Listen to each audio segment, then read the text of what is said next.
Women most affected by the tax cuts. Let's have a look.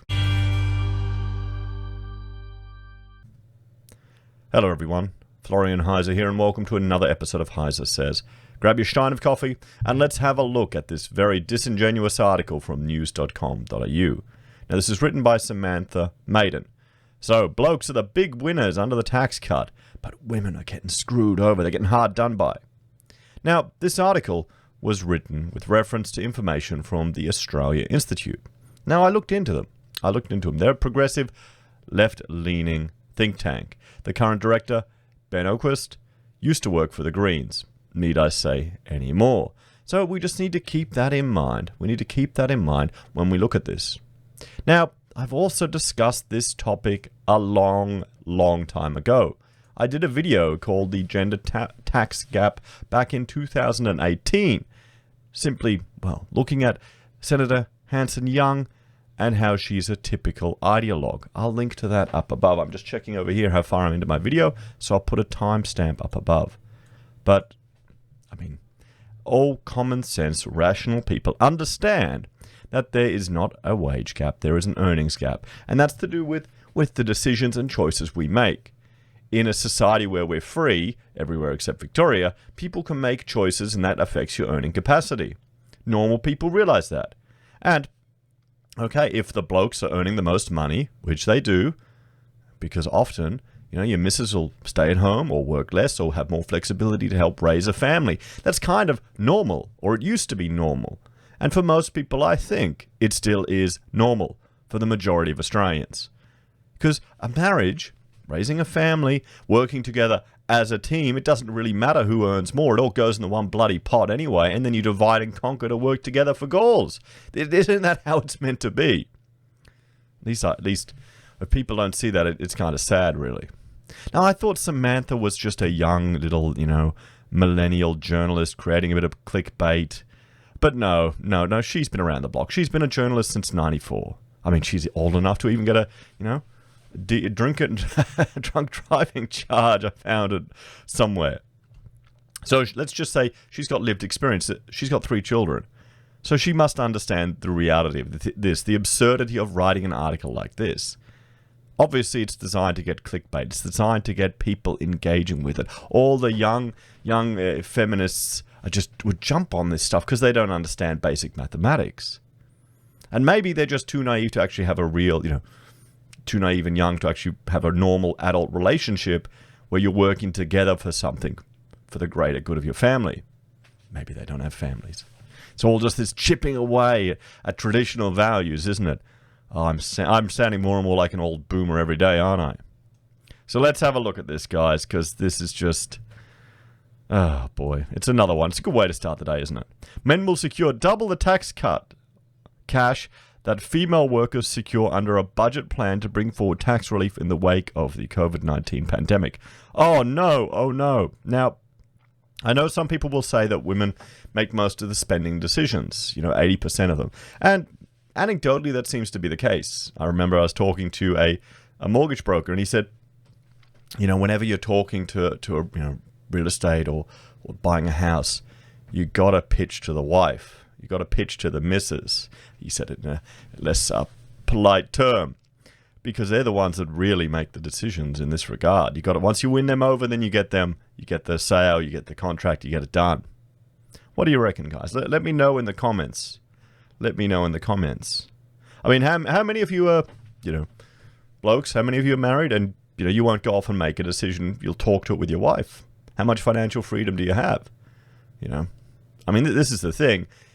If she's running around being crazy, you're going to run around being crazy with money. But if you're both working together on the same track, you're going to treat each other with respect and like adults. Like, I know Rachel will go nuts at a material shop. She'll just buy all the bloody stuff to sew with, and I guess that's her version of going on Steam and buying a computer game. So, we'll set budgets or limits. Her birthday is coming up soon, so I'm going to take her to Total Tools and get her some, a track saw. A track saw. So we'll take it. We'll go, we'll leave the kids here and we'll go out. It'll be like a date. You got to keep expectations low, boys. For the young guys, that's it, So A new analysis of the proposal to bring forward tax cuts early to help stimulate the economy has warned blokes will be the biggest winners, but women will... I mean, this is... I don't know why. This is just stupid. The reason is based on the simple arithmetic that men tend to earn more than women and are more likely to be higher income earners. Okay, so who cares? Why is this even an article then? Good, I'm glad she's put that forward. So what's the point then? But that's raised fresh concerns. The tax cut plan is unfair to women who have already been hit hardest by the pandemic. What do you want? What do you want to happen? What do you want to do? Do you want to have negative taxes? I would like a tax system seriously simplified. Seriously simplified.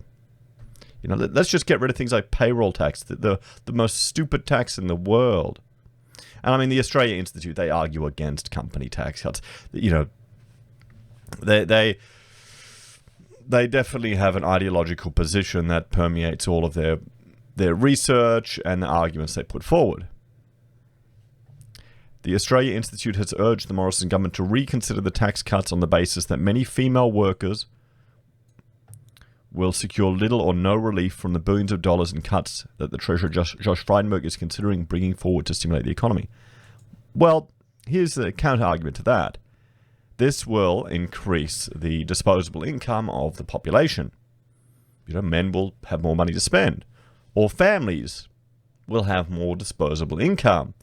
You know, because, you know, remember families? We used to have those back. It's this thing in the 80s, guys, that they proposed, you know, they put forward. It's a new invention in the 80s.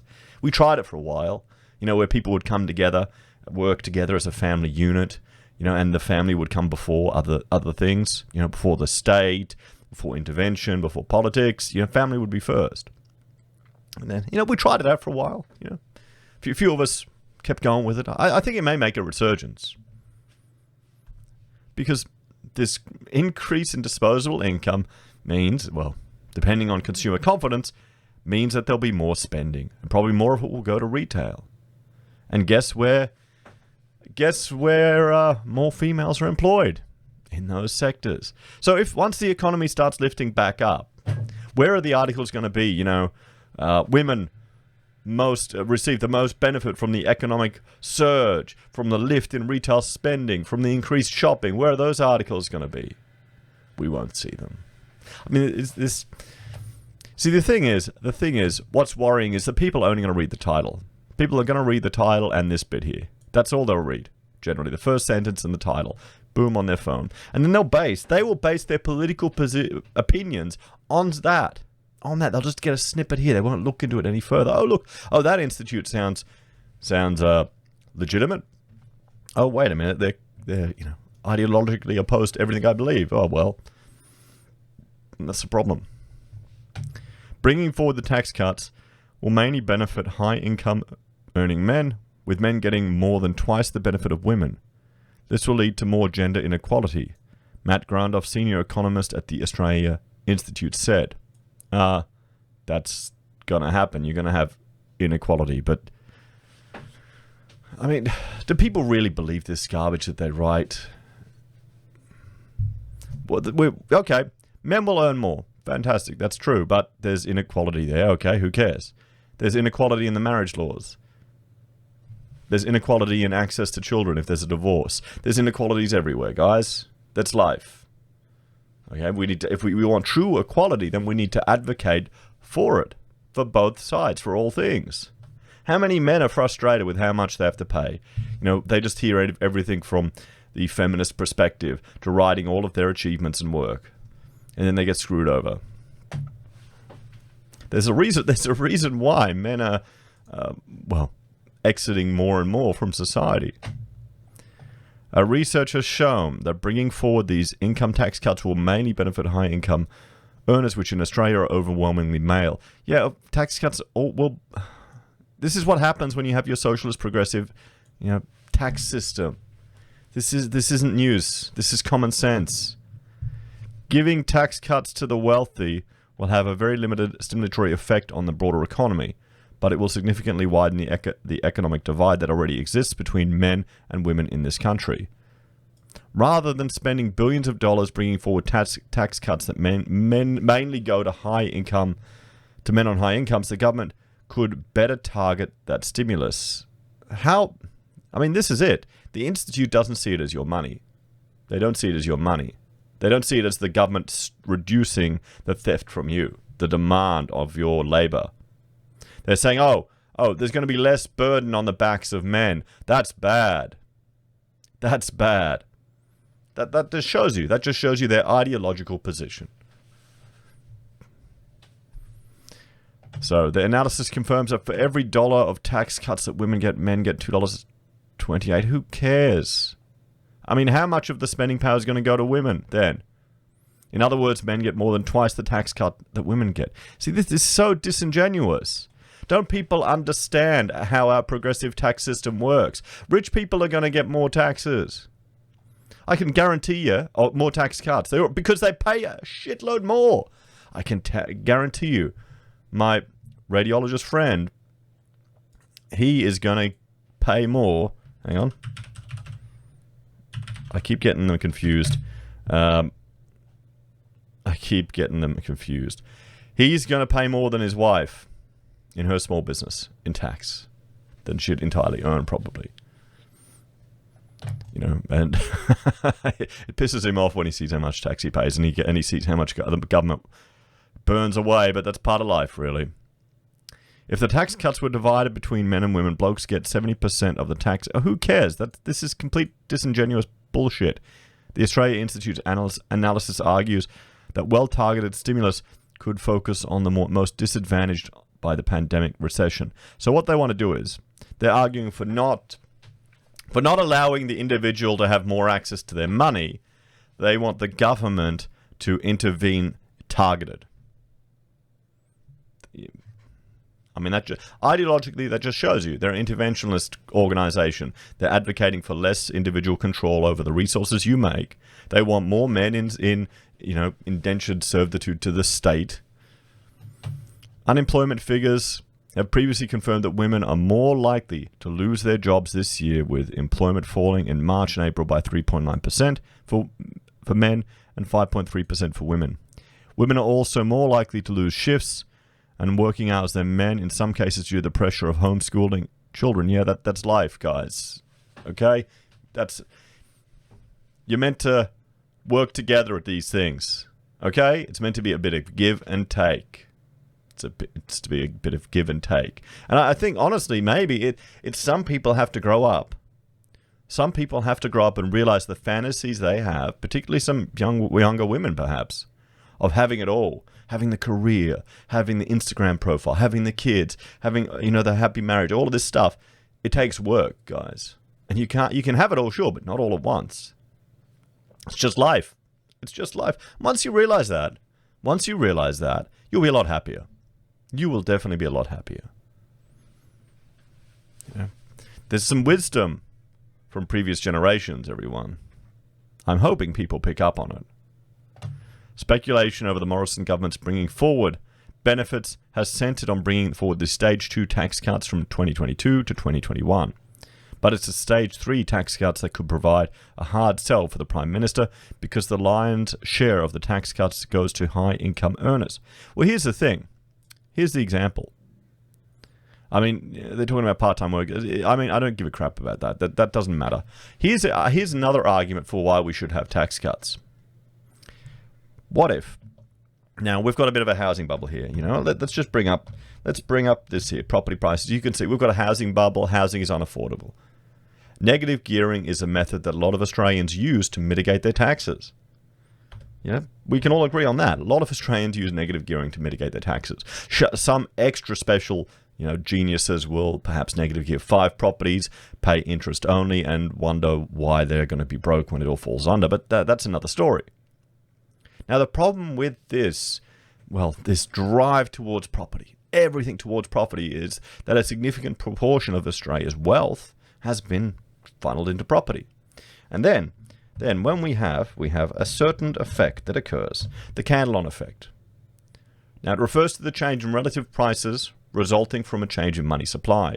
The change in relative prices occurs because the change in money supply has a specific injection point and therefore a specific flow path through the economy. Now, where do you think the injection point is in Australia? Where do you reckon? Where do you reckon? I'll bring up my this chart here, this property price chart. You can have a look there, and I'll bring up another quote, a quote from Matt Berry from his House of Cards that he wrote in 2017. So in 2016, 67% of Australia's GDP growth came from the cities of Sydney and Melbourne, where both state and federal governments have done everything they can to fuel a runaway housing market. The small area from Sydney's CBD to Macquarie Park is in the middle of apartment building frenzy, alone accounting for 24% of the country's entire GDP growth for 2016, according to SGS Economics and Planning. Now, when I first read that scared the bejesus out of me. And we're starting to see the impacts of this overheated market manifest in, well, construction issues, everyone. I've got lots of videos where we've just been looking at all of the construction issues in different projects. Now, these tax cuts, they're the Australian Institute are worried that they won't flow through to the economy and they'll cause all these other issues. But say we implement them. So then there would be less incentive for people to find ways to reduce their tax rate, their tax burden that is placed on them. All of these rich men, having their cigars at the boys' club, they won't have to buy 17 investment properties to just simply mitigate their tax. There might be incentive for them to invest in other things. Maybe starting a business. Maybe investing in some other consumer goods. Maybe using more of their own disposable income. I know it's shocking. It's shocking letting people have control of their own money. I know leftists don't want that. Fundamentally, they don't want that. They want control. The more control they have over your life, one way or another, is just, it's their shtick, guys. It's their shtick. So that's an argument I would make. That anything we can do to reduce the tax burden will hopefully flow through to a reduced impact on the property market. Then you could also argue, okay, let's start scaling back negative gearing. We don't need it as much anymore because we've reduced our taxes. What do you think about that one, everyone? So here's the tax cut explained. So stage 2 of the plan, increase the threshold of the 32.5% tax bracket from $37,000 to $45,000. It'd be better if they had the, if they put the tax-free threshold up to 30 grand. That'd be nice. Is it? I have to check. I have to check. Hang on. Australia. I should know this, shouldn't I? But tax-free threshold. Oh, 18 grand. Yeah, I'd prefer it at 30 grand. Hang on. Yep, 18 grand. Oh, well, they should pull it up. Pull it up. Stage 3 of the tax plan would see... increase the threshold of the 37% tax bracket from 90 grand to 120 grand. Remove the lower and middle income tax offset, which was introduced in stage 1. Increase the maximum rate and phase out rates of the lower income tax offset. Stage 3 of the tax plan would see reduce the rate of the 32.5% rate to 30 cents. So 30%, fantastic. That's good. A lot of people owning up to 45,000 are going to get more of their money. Increase the new 30% threshold from 45% to $200,000. I mean, that's fantastic. Most people then will only be paying 30% of their tax. A lot of people. And then 45 will go above 200 grand. So that's good. That is good. More money in people's pockets, everyone. But they don't like this. They don't like this. ANU Associate Professor Ben Phillips has previously told news.com.au that the rich are more likely to stash tax cuts into savings accounts and pay off personal debts, including credit cards and big mortgages, rather than spending the money and stimulating the economy. Well, yes, once they've done that, then they'll stimulate the economy afterwards. You need to get their confidence up, everyone. If you want people to spend money, increase their confidence. This is why the people are the rich. It's because they're smarter with their money. Maybe we need to increase I honestly think this is why, perhaps, I'll put my tinfoil hat on here. Perhaps this is why we've got such shit financial literacy in our education system. Because they want to keep the dumb plebs spending. They want to get you on that no interest credit card. Use Afterpay, guys. Buy all that useless garbage you don't need. We know that people are saving at higher rates than ever. It will have some small impact, but most people would say you get a bigger bang for your buck with tax cuts at the lower income end or welfare, he said. As the Australia Institute analysis notes, despite the discussion about bringing forward tax cuts, there are no firm proposals for when and how each stage should be used. I've got a suggestion. Bring it all back forward now. Previous Australian Institute modelling has confirmed high income taxpayers are the big... of course they are. This isn't important. For example, the top 10% of taxpayers would get 52% of the benefit. Yeah, how much of the burden do they carry already? Of course they're going to get more. They're going to get more benefits because they have a greater burden. I mean, this really feels quite disingenuous, this entire piece. The way they've framed it, it's designed to get people riled up. And I guess it's worked. It's gotten me annoyed. But what do you think, everyone? Do you agree with the Australia Institute? Do we need to give more support for the women out there? Or maybe take the burden off the men that are working? And maybe then we could make an argument for reducing this funnel into property that Australia is obsessed with. We'll have to see. I mean, that's the thing. We need to be aware of these type of organizations, like the Australia Institute and others, lobby groups, that wield a significant political influence and power. People need to understand what's behind these organizations. I was watching on Sky News about GetUp, how they will literally stalk candidates. It's horrific. It is horrific. That's the left, guys. You got to be wary of them. They're not the good guys. Not by any measure. Anyway, thanks for watching. Please like, share, and subscribe to the channel. If you're a fan and want to support the content I create, there are a few ways you can. You can join us on YouTube or Patreon. You can support us using our affiliate links on Amazon, eBay, Independent Reserve, or KuCoin. You can buy merch from Heiser Says, use Gold Pass from the Perth Mint, or support us via PayPal. Take care, guys. Have a great day. I'll see you next time.